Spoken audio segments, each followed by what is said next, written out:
السلام عليكم ورحمة الله وبركاته. halkan naga daawanaysan waa Headman Channel. soo dhawaada saaxiibayaal, maanta waxaan qaadan doonaa casharkii subnatinka, weliba gaar ahaan class A maanta qaadan doonaa. class A wuxuu ka biloobmaa 1 ilaa 126, weliba AB-gan haysano waa AB-gan 10ka ah. tolo maxaan ku garanay inuu AB-gan uu yahay AB class A waynaad godka koowaad eegtaa haddii uu 10 yahay. si uu jeedida class A wuxuu ka biloobmay 1 ilaa 126 waa class A, kana waa subnatinkiisii, kaasna waa digitkiisii. haddaba AB-gan ayaan rabaa inaan laba u kala xidho, marna saddex u kala xidho. labada markaan u kala xidhayo mid baan soo deysanayaa, kadib laba noqonayaa, labadaasaan dul saarayaa. mid waxaan dul saarayaa 128, midna 64, kadib labadaan isu geenayaa oo 192. qaabkaas ayay markaa noqonaysa qaab marka labada loo kala xidhayo. 0 laga bilaabo ilaa 127 oo financiga, 128 laga bilaabo ilaa 250 laga bilaabana waa HR-ka markaan labada u kala xidhayo. okay, financigan ku bilaabayaa, AB baan markaa siinayaa. AB-ga mar walba laga soconaya waa 10ka, inta kale waa hosting oo adaas kale. 1 baan ka dhigayaa, halkan aan imanayaa, waxaan leeyahay 192 oo u kala xidh, laba u kala xidh weeye markaa.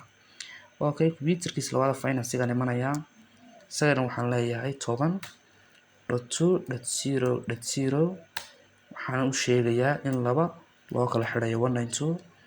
okay, qaybtaasi waa qaybta financiga.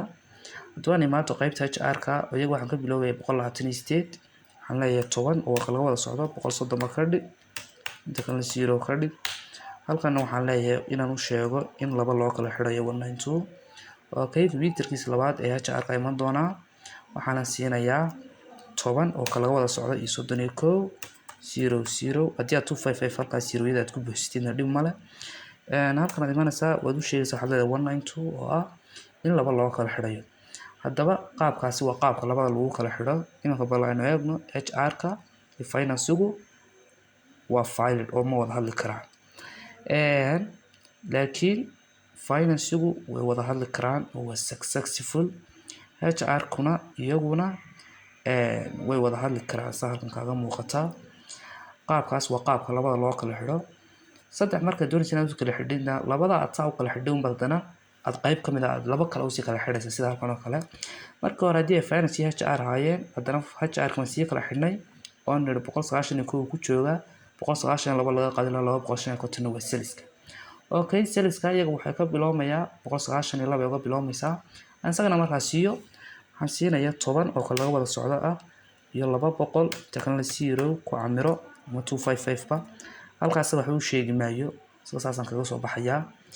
computerkiisa labaad baan tegayaa, qaybtan aan ka tegayaa, isagana waxaan leeyahay 10.201.0.0 isagana saasaan kaga soo baxayaa. hadda ma wada hadli karaan HR-ka iyo salisku, halkan ku jeedid waa filed oo ma wada hadli karaan. haddaba ma wada hadli karaan financiga iyo salisku, iyaguna waa filed oo ma wada hadli karaan. haddaba ma isla hadli karaan salisku, iyagu way isla hadli karaan oo waa successful. qaabkaas waa qaab marna laba loo kala xidho, marna saddex loo kala xidho. intaas ayaan maanta jeclaystay inaan subnatinkan class A kaliya ta qaadano.